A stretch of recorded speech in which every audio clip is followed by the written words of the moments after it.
என்னை விடுவித்தருளும் ஆண்டவரே, எனக்கு சகாயம் பண்ணும் ஆண்டவரே. ஒரு நிமிடம் எல்லாரும் எழுந்து நின்று ஆண்டவர் சமூகத்தில், ஆண்டவரே என்னை விடுவித்தருளும் ஆண்டவரே, எனக்கு விரோதமாக, என் பிள்ளைகளுக்கு விரோதமாக, என்னுடைய குடும்பத்துக்கு விரோதமாக எத்தனையோ பிசாசுகள் போராடி கொண்டு இருக்கிறது. இந்த குடும்பம் அவ்வளோதானா? இந்த குடும்பம் போயிடுமா? இந்த குடும்பம் அழிஞ்சிடுமா? இனி மேலே தலை தூக்கமா?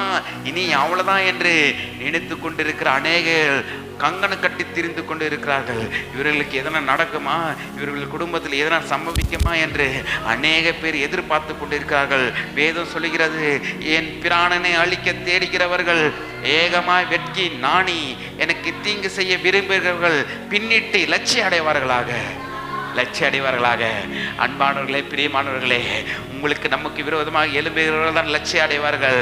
நாம் உயர்த்தப்பட்டு போவோம். எங்க வெக்கப்பட்டீங்களோ அங்க கர்த்தர் தலை நிமிர செய்வாராக. நாம ஜீவன் போகாது. அவருடைய சித்தத்தை செய்து முடிக்கிற வரைக்கும் ஜீவன் போகாது.